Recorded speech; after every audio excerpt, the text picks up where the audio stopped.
Hello out there, this video is about virtual rendering. We're gonna go from a picture like this, one right here, to a picture like this. So virtual rendering is about taking a scenario, a setting, and changing it entirely so it fits whatever you want your potential customer to be looking at.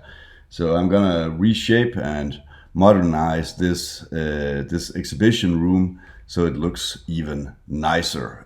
This is normally something you see virtual rendering when it comes to real estate agents. When they try to show property and so on, they perhaps property that has not been created yet, they make virtual renderings of how the houses are gonna look in the end.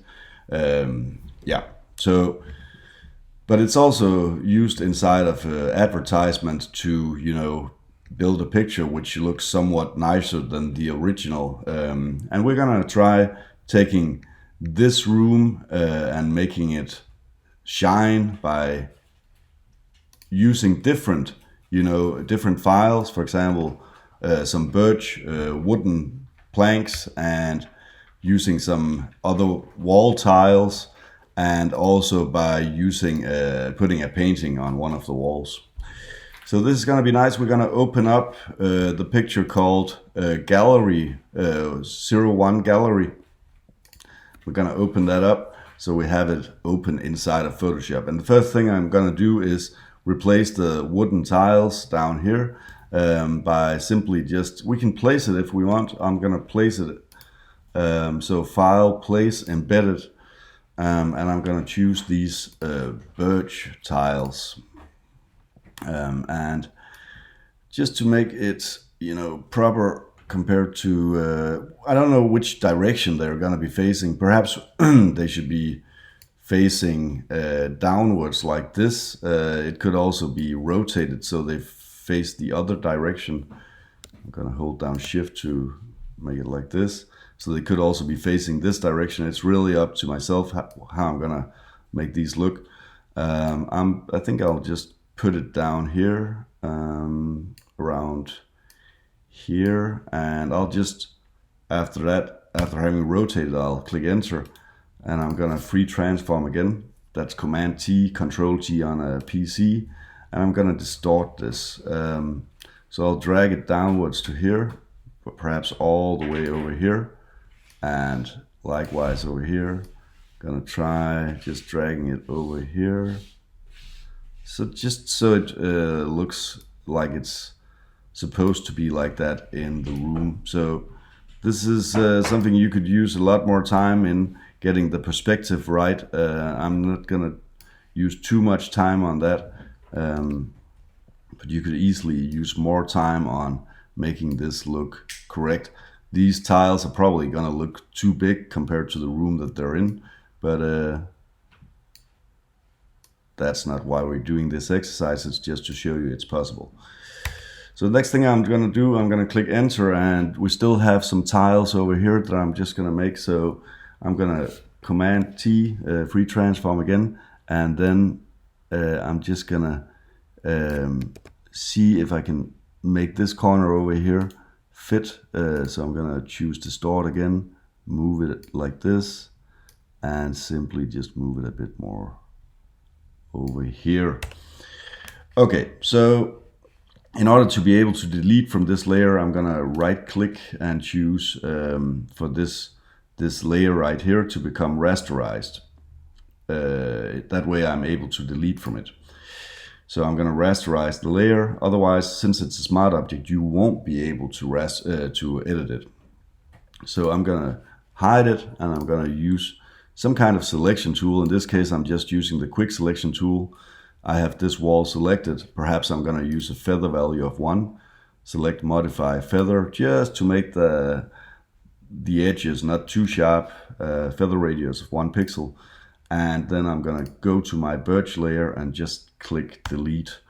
I'm going to do the same thing for the wall over here, and just in case that I didn't make it proper. So I'm just going to select my wall over here. And simply just click the visibility of my birch layer on again, and then click delete. This way we have the floor where it's supposed to be. It's not going up into any of the walls. I'll edit the appearance of it later, but next thing I'll do is I'll make this wall become tiles, wall tiles. So I'll go to File, Place Embedded, use Rock Wall, and simply just put it over here at the top right, and simply rescale it until it fits the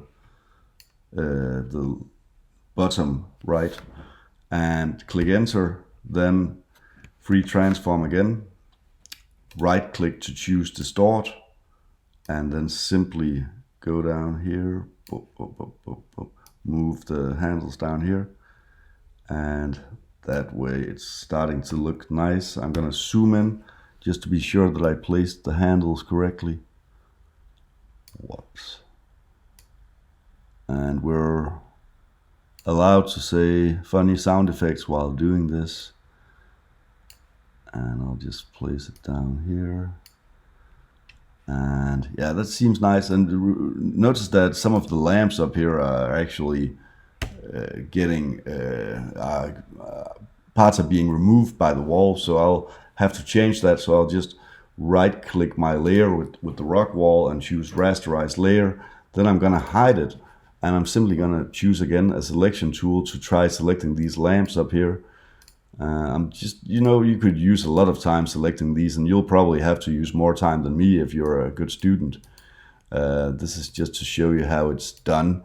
So I'm going to select these parts of the different lamps, and simply just,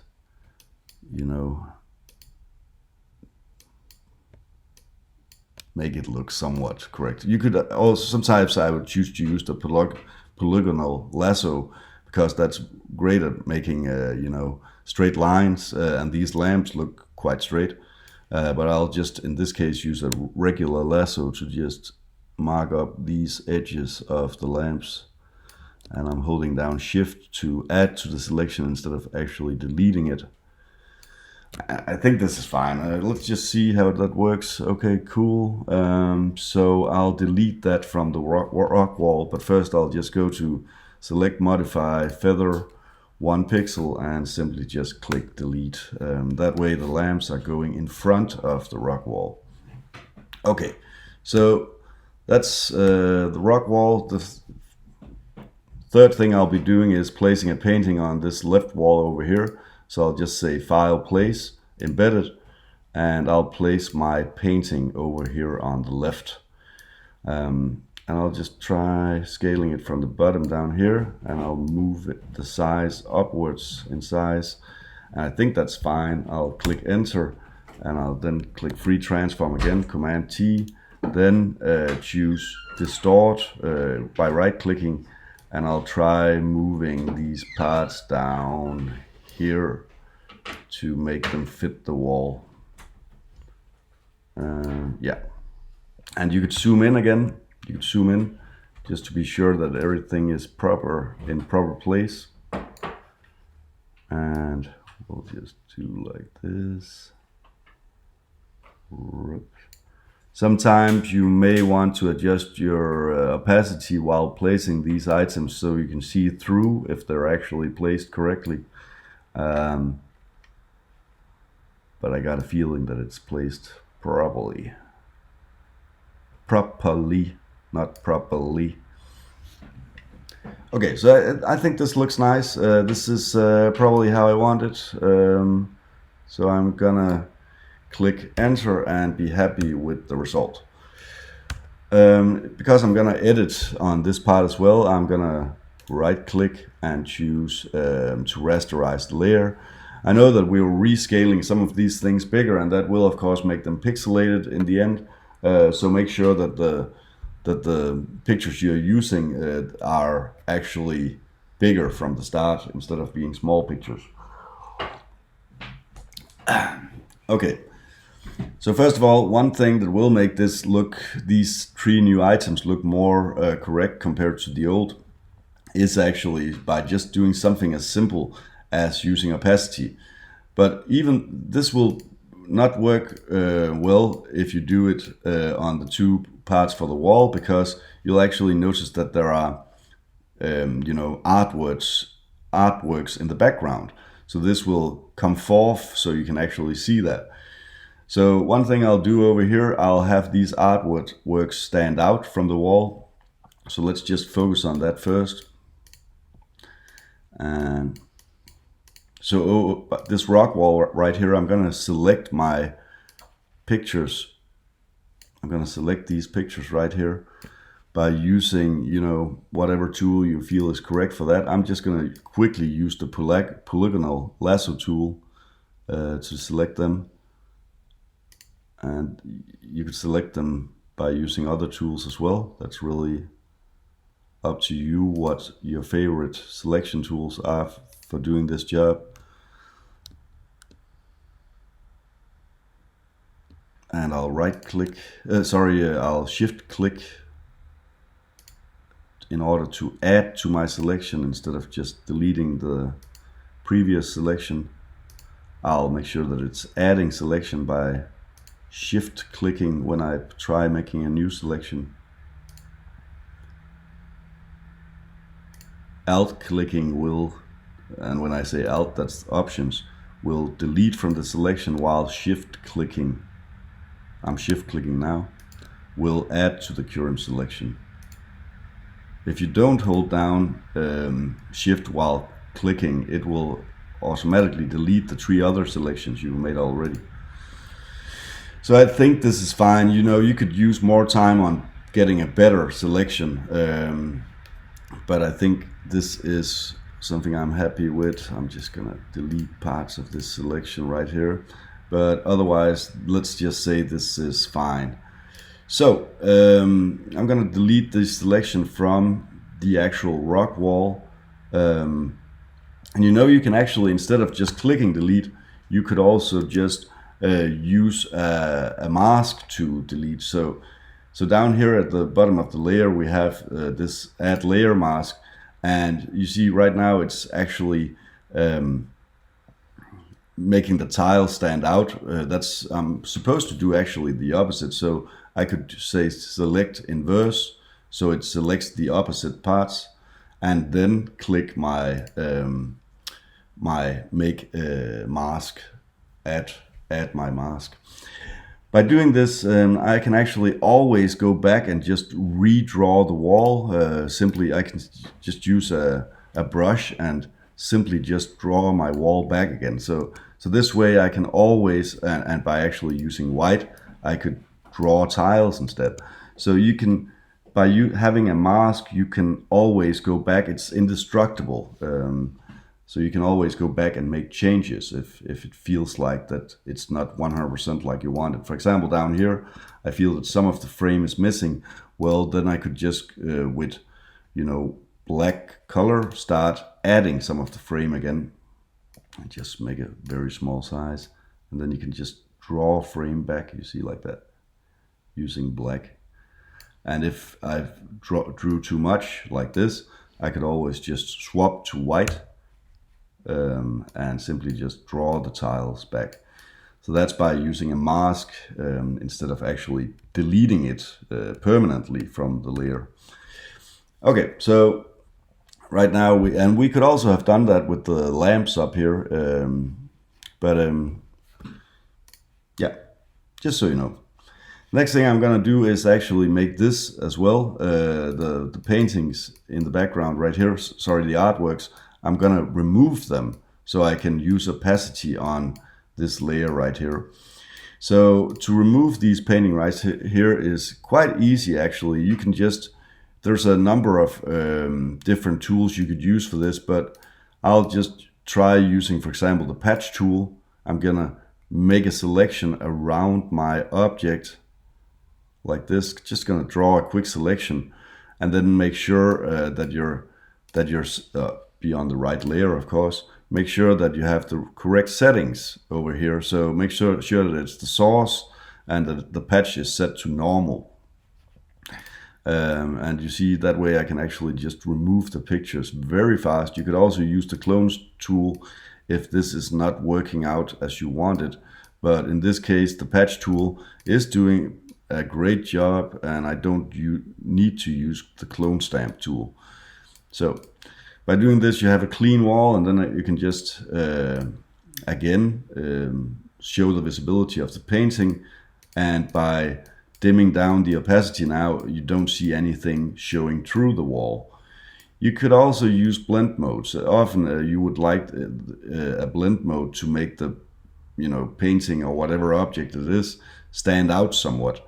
I think somehow the overlay is perhaps what I want inside of my picture, but still it's a bit too it stands out too much compared to the background.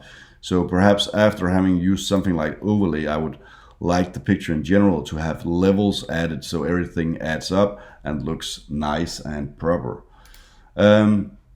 I think the brush is fine as it is. Of course, if you use transparency here, you would see the original wooden floor in the background.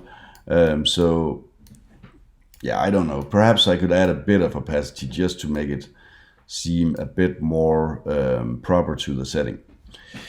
Something that doesn't look correct is, for example, the shading. So perhaps before actually changing the overall adjustment of the background, I could start adding shadows. In corners, shadows, there will often be a lot of shadows, so I could actually paint these directly on top of the picture. So I'm just going to go to my to a new layer. I'm going to create a new layer on top of everything else, and I'm just going to call this shadows. You could have several layers with shadows in different colors. I'm just going to make my shadows one color, and that's going to be black. Okay, so the opacity of my shadows is probably going to be quite low, and just so I can paint with a live flow, I'll just set my flow lower. I don't know if this is the right setting. I'll check that out when I start out. My brush, which is a regular brush, is set to a size of something, like 40, and the hardness is always set to 0 when it comes to shadows. We don't want hard-edged shadows. That just seems incorrect in my picture. So down here I can start, just painting shadows in different areas, and it seems like my settings right now are okay. I would probably have a bit lower flow just so it doesn't make too much shadows at a time. And actually, if I'm just making shadow for the floor down here and I don't want any of those shadows to come upon my walls, I could actually just move my shadows down below the rock wall and the painting. Thus, none of the shadow will go up onto the rock wall and up onto the painting. So this is a really great way of making sure that the shadows are only hitting the floor and nothing is hitting the actual walls. But yeah, you could use a lot of time doing this. I'm just gonna change some of my size and flow so it just goes a bit faster like this. And the faster you do it and the higher settings you have in opacity and flow, the less likely it is to look realistic. So I'm actually making, by doing this too fast, I'm making it look less realistic. But yeah, that's how we do it. Something I would consider doing when I'm closing towards ending my shadow layer is actually changing the opacity, just so it softens up a bit and looks more natural with the rest of the picture. I would probably perhaps make some shadows up here, but it would look more correctly perhaps if some of those shadows also fall on the wall. And actually, perhaps it will look better if the shadows are placed so they actually fill out some of the wall here at the bottom. So I'm just gonna replace my shadows layers, not replace it, but move it higher up in the layer hierarchy. And I'm just gonna perhaps add some shadows to the wall right here. Starting to look better. And up here I'll also add some shadows. Notice when you start adding shadows up here by this painting, it's probably not going to look as much shadowy as the ceiling, and that's because you're using an overlay blend mode. So if I set that to normal, the shadows will affect it even more. So it depends on which blend mode you're actually using. I'll just go up here, make some shadows.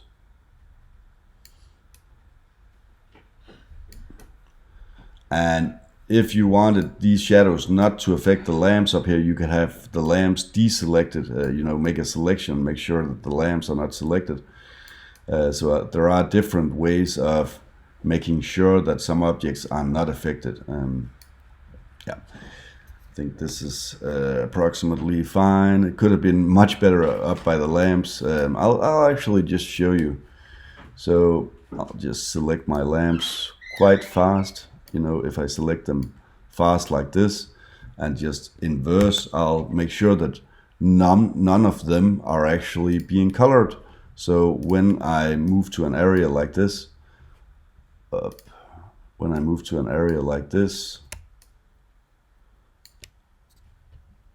perhaps I should just make sure that it's on the right layer. Yes.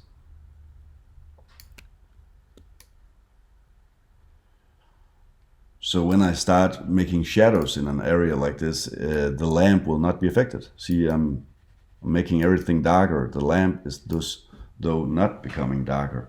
And I was actually doing this on the wrong layer, so of course I would do it on the shadows layer. See, this way, everything around the lamp is being darkened, but the lamp itself is not being darkened. So that's just how to show you, that's just showing you how you could actually protect the ceiling lamps from being affected by this shadow. I think this is fine. You would of course also want some shadows around these pictures right here, and perhaps you would actually also want to brighten up these pictures. So in order to brighten up the pictures, I would use something like Dodge tool. Simply set my Dodge tool, that's down here, Dodge tool, I would set it to work with midtones. I would set the exposure to 5 to 10%, and then I would simply just go through this area. If you have something selected, remember to deselect it. Otherwise, the selection will determine what you can edit and what you can't. Since I'm using Dodge tool on my background layer, it's only affecting the background and not the rock wall. So thus I can just shine up these pictures right here, so they look brighter and thus better with the rock wall. One thing that will make the rock wall look even more correct compared to everything else is that if you make shadows on the rock wall, you make shadows on the rock wall, and remember not to be on the mask but the rock wall itself. By clicking on the rock wall, it may be located on the mask, just click on the rock wall and then you can just start painting shadows. Perhaps actually do it on a new layer, shadows rock wall, or shadows beneath artworks. And then you can just go down here and start painting shadows below these images. Right. And that will make it look a bit more realistic.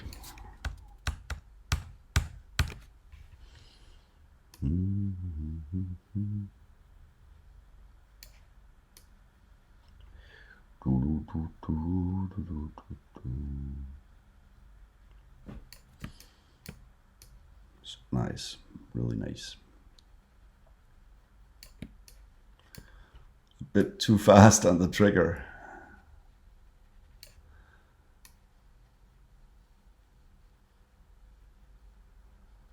So I'll just erase some of this.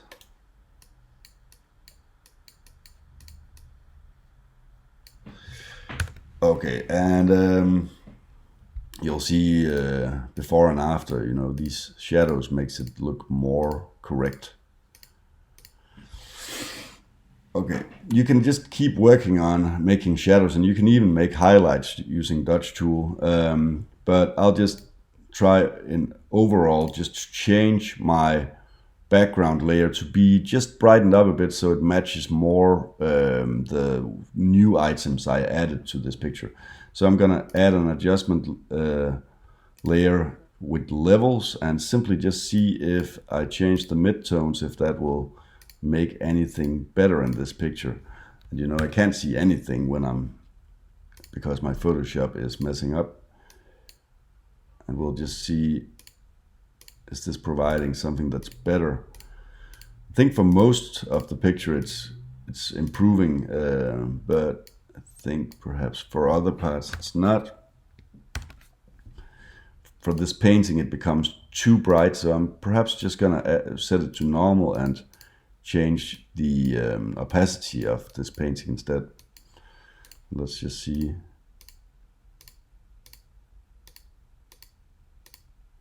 I think it does something nice to the ceiling.